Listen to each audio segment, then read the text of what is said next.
Hi guys, very short intro today. We get some things drawn on screen. So we get that data that we get from the Atic Atac file, and we bring it through, and we get something drawn on the screen. Finally, it's only taken us like 6 weeks to do this. Whatever. Anyway, let's get started after the fade.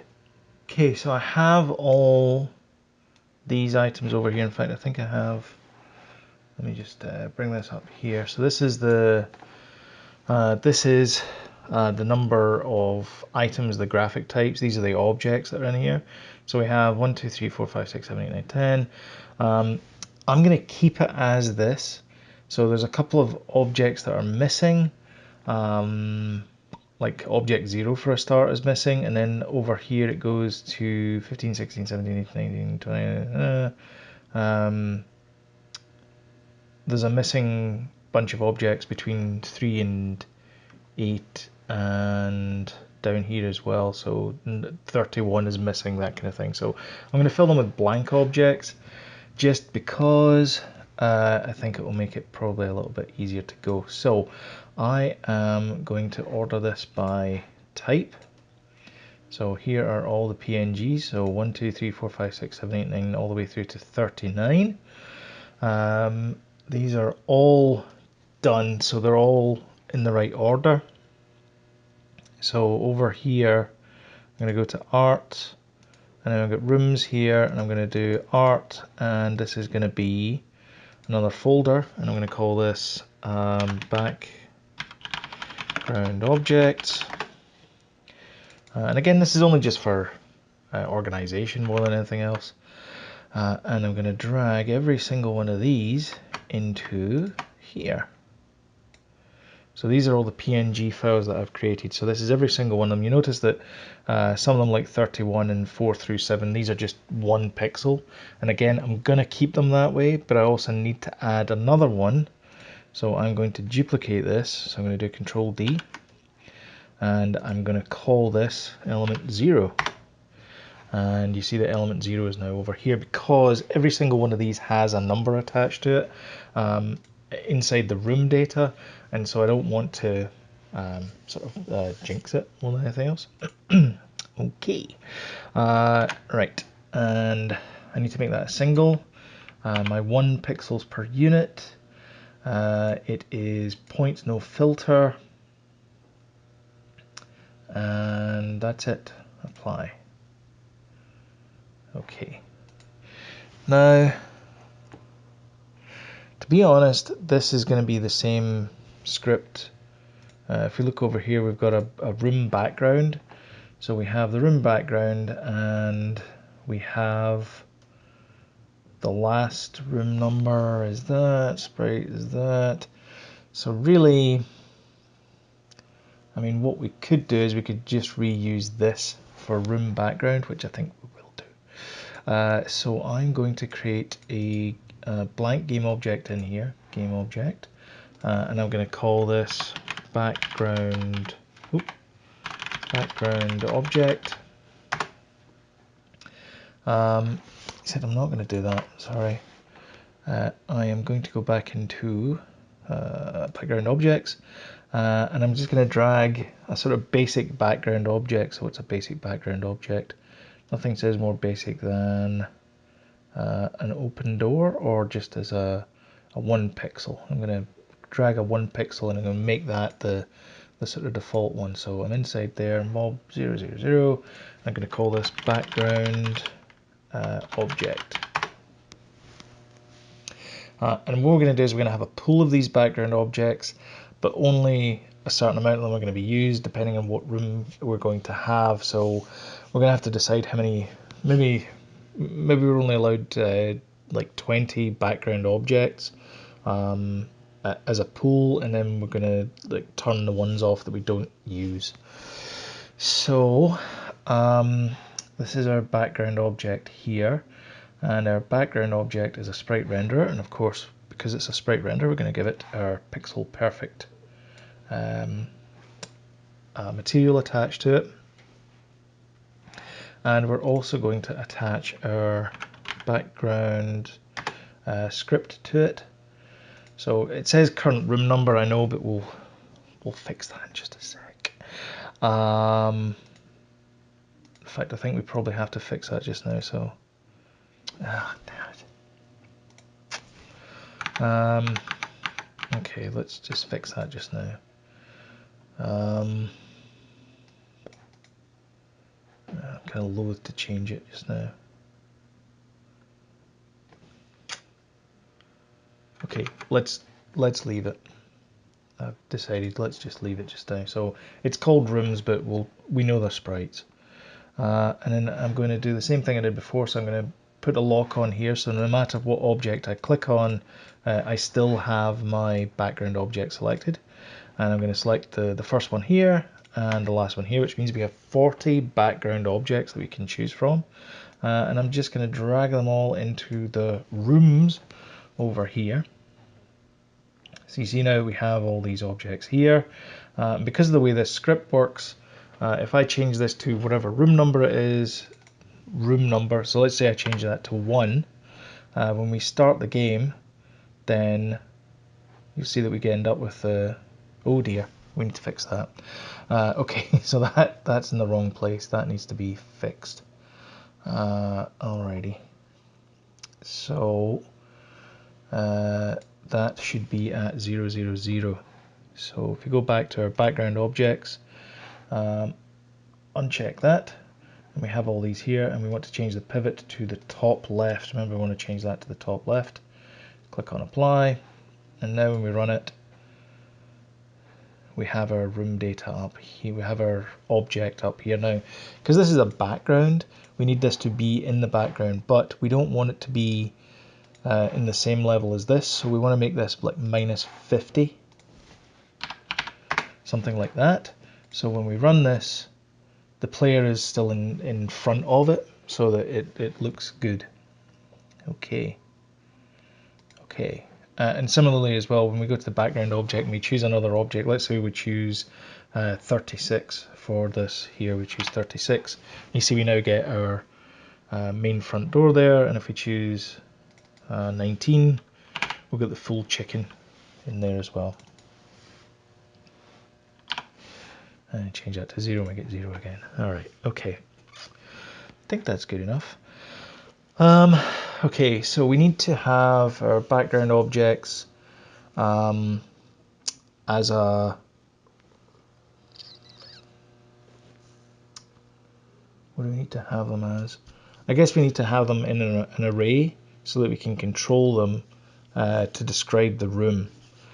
So that could be the top level one. But let's call this... so these aren't... These are mobs. So what we want to do is we want to create, I guess, bobs, for lack of a better word. So bobs are background objects. So we'll create a bob in here, and we'll call this BO1, and then we'll just duplicate it.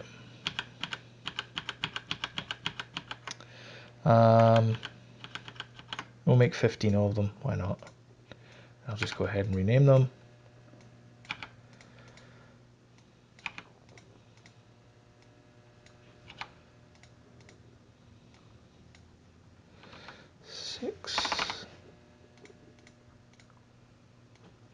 I'll fast forward this bit.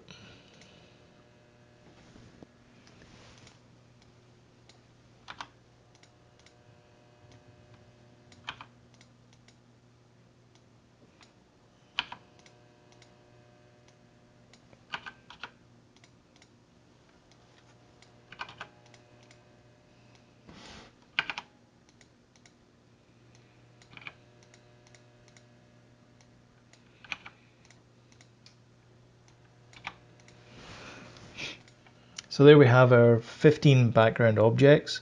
So we want to have a screen controller here that controls the... We want to tell it what room to draw, and that'll be done at the game controller level. So the screen controller is going to handle the actual screen drawing action. So I guess we're going to have let's call it screen controller. kind of don't like calling these things controller and things like that all the time, but yeah, needs must.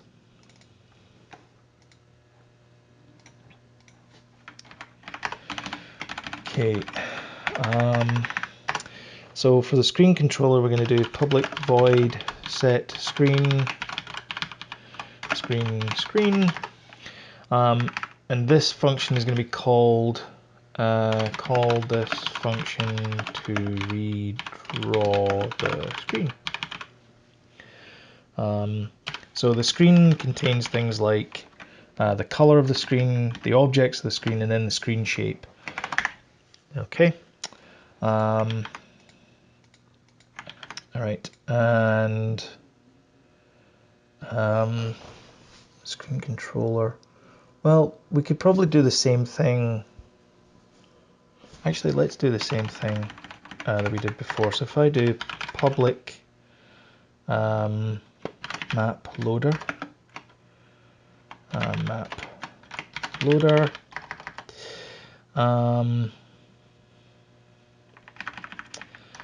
and then I can do screen equals -1, so we don't have any screen selected. Void update. So this is kind of the same idea as before. Helps us debug as well. So if I do update, and I can say public int screen ID equals -1. So we'll set that to be -1. So we can say if screen ID is not equal to current screen. So in other words, the player's changed it, or we've moved to another room, or something else has happened. Something has caused the room to change. So I'm going to say screen ID equals current screen.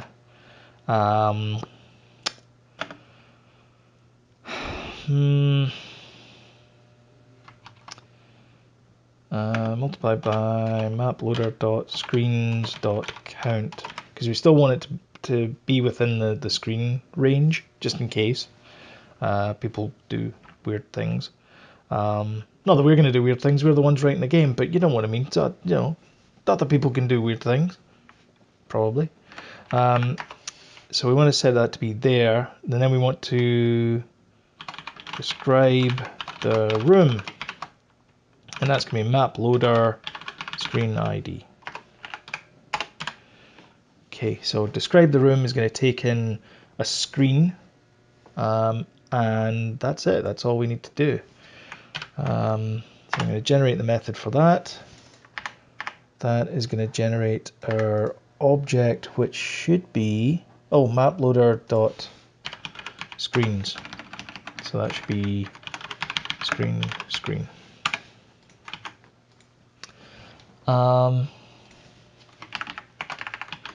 And then we also need to have public, and these are background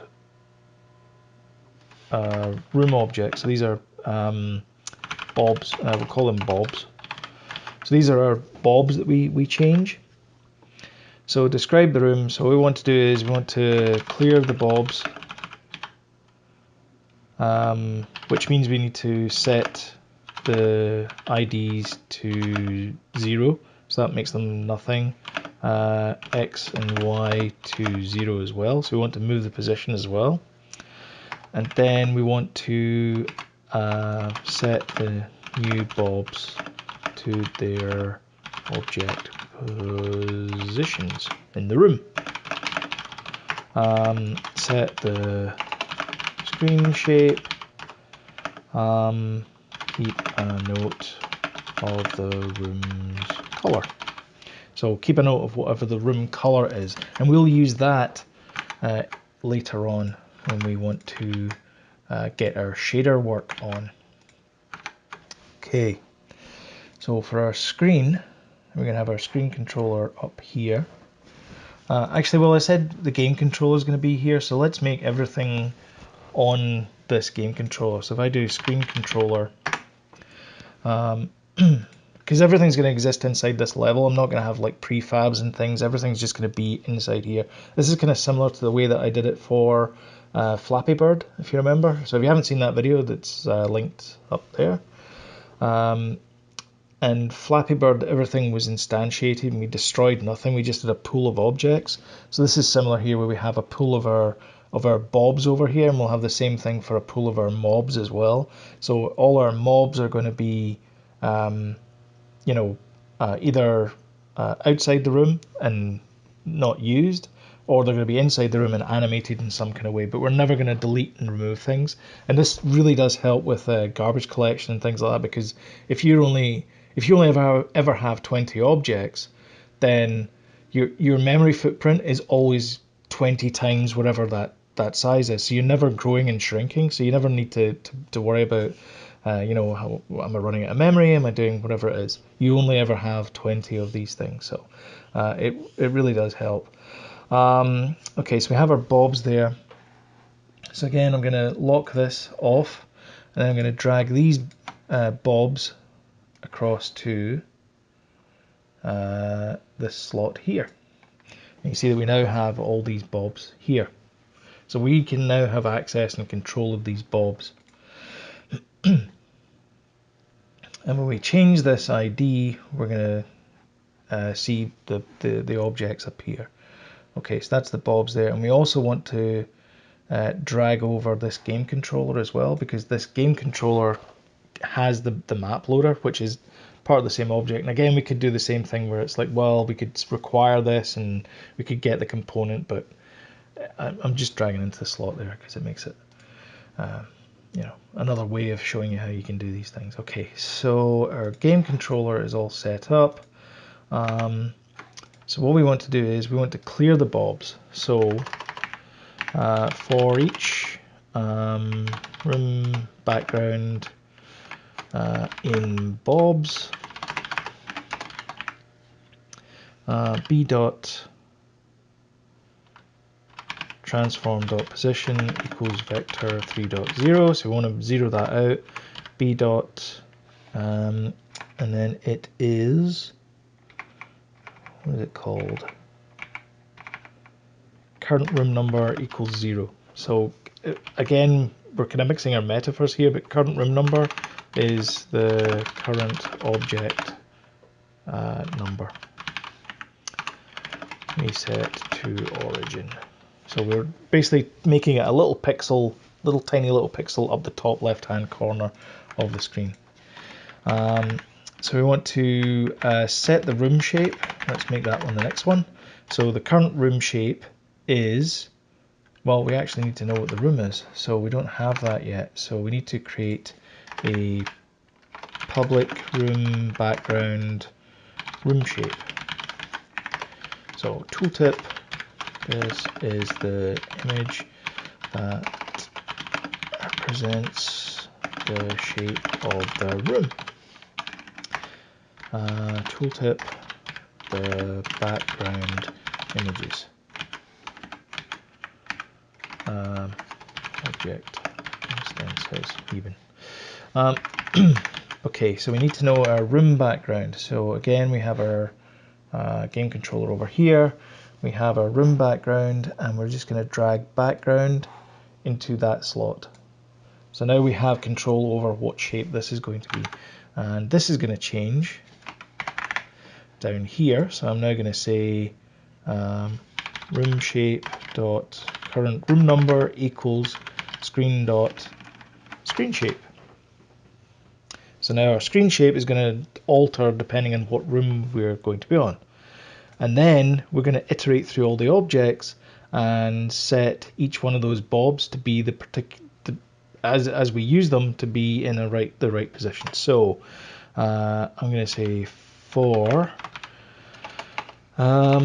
so int index equals 0. So we're going to have an index value which is going to reference this array here. I'm going to do for each var object in screen dot object. And this is a background object, so we've got access to flags, door timing, graphics, etc., all that kind of stuff. We also have access to our X and our Y there. So the graphic is the thing that we're interested in here. So I'm going to say that Bob's index dot current room number, which is our object number, equals obj dot, and then this is going to be graphic. So we do kind of need to, we do have to have some additional information here. So again, we'll refactor this out later on, but this is just a test to get this room getting described. So that's the graphic there, and then we need to say Bob's index dot transform dot position equals new vector 3, and this is going to be object dot x object dot y, which again is the reason why I wanted to make it as simple as possible, because then our object's going to be clamped to from 0 through to 191, because that's 192 of a range across the x and across the y as well. And then that's going to be a to-do, because we don't actually have a slot for that yet. Okay, I think that's us. So we have our objects there. So we do need to know where those objects are going to be, but for now this is good enough. So when we run this, we should see at least the objects appearing. So I'm hoping there's going to be a couple of objects here, a couple down here. The graphics are not going to be rotated, and I think that is what, if I go to here, I think this is what flags has. Flags is to do with being rotated and not being rotated. So we'll see what happens here. But I think what's going to happen is we're going to end up with ACG perfectly flat like that. So we'll see anyway. Okay, well that just didn't do anything.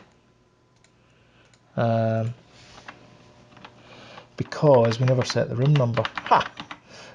Okay, with the game still running, we're going to set the screen ID to be screen ID 0. Well, that didn't work. Why did that not work? Uh-oh. Because this was not found. Screen controller. Okay. So I need to add an additional one here, which is public int public bool is ready, or so I'm going to create a public here which says the data has been loaded. So at the very end here, I'm going to say is loaded equals true. And so we now know, where are we, screen controller? And map loader is loaded.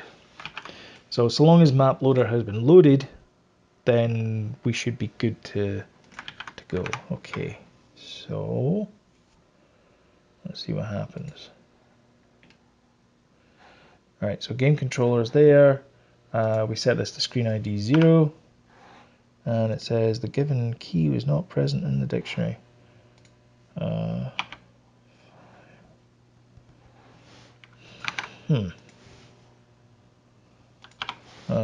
Okay. It should be loading. I don't understand why it's not loading. I mean, it was loading before. Game controller complete map, yeah. Okay, that's why we got debuggers. Okay, so I'm going to change that to 0. Screens.count. Screens 0.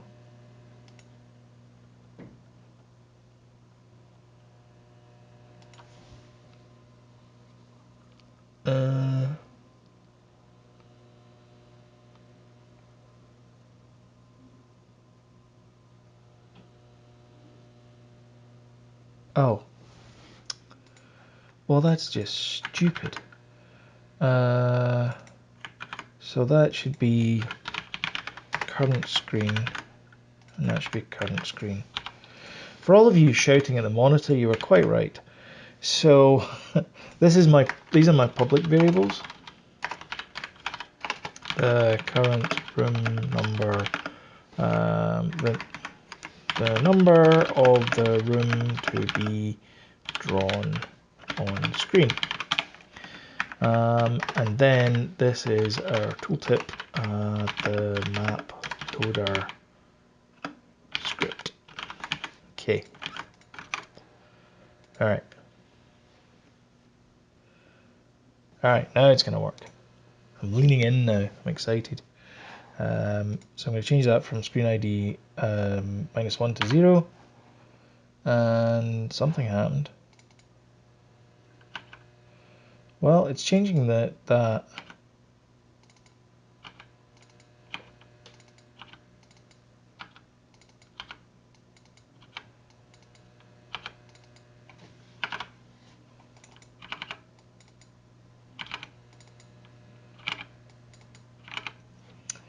Well, it's changing, but it's not changing everything. So why is that not changing?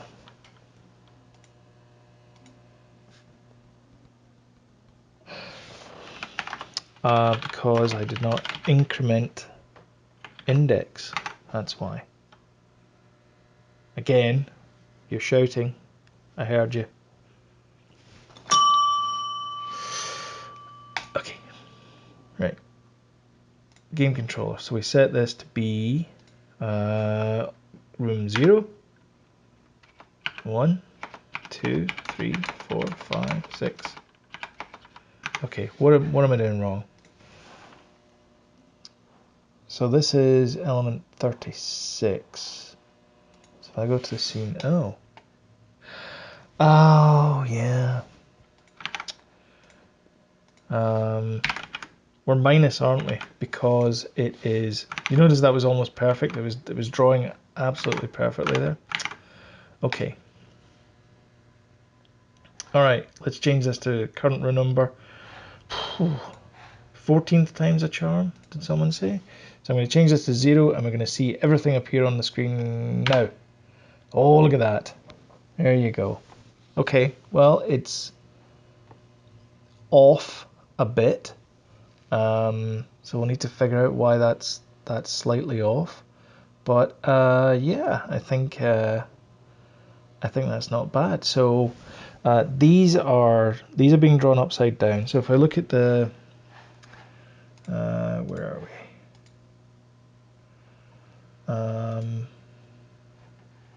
So this is. Oops. Excuse me a second.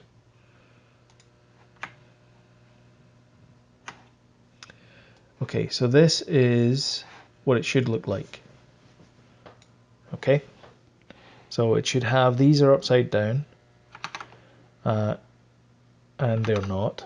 So these need to be upside down. These need to be rotated, which they're not.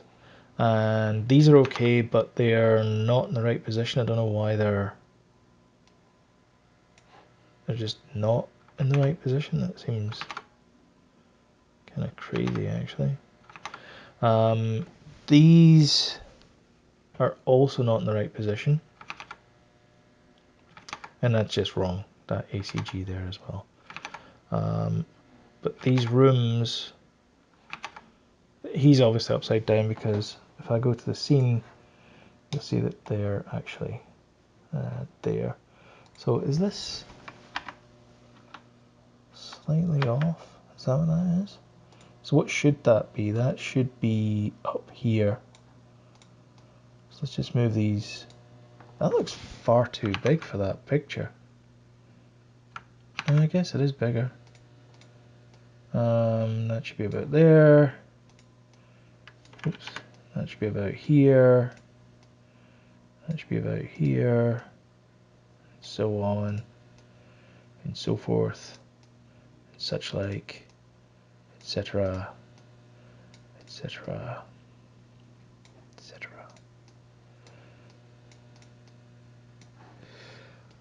So yeah, it should be, that's kind of roughly where everything should be. You can see that it kind of maps almost one-to-one with that. at the top. Obviously that's red.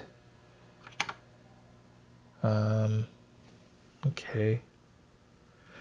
So, almost there. So we just need to figure out what the rotations are. I don't know why that's, like this one here was away, he was way down here, so I'll need to figure out why that's the case. In fact, he looked like he was at a weird, so that looks more like it, like 40 minus 10, and that could be minus 10, but that seems too far. So yeah, I'm guessing minus 7. I don't know why it's minus 7.2 either. That doesn't seem right. Oh, well, that's because I manually moved it. Oops. Okay. Well, I think partial success anyway. So if I change that to screen ID 2, 3. Okay, these rooms are looking kind of familiar. This one's obviously, that should be on the wall. 4, 5, 6, 7. Do you know what I'm wondering? I'm wondering if the pivot point is not bottom left. Let's try that.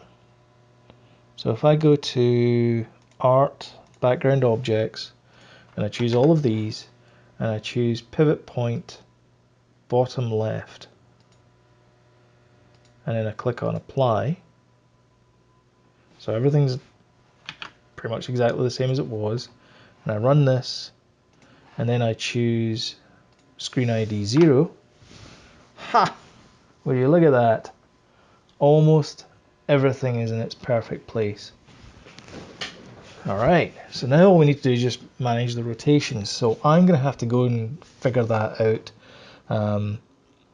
Okay, so that's good. We're getting there. We're getting something that looks like a semblance of normalcy here. Okay, feeling good about this. Hi guys, thank you so much for joining us. I know your time is important, so I do appreciate it. If you liked, thumbs up. If you didn't like, thumbs down.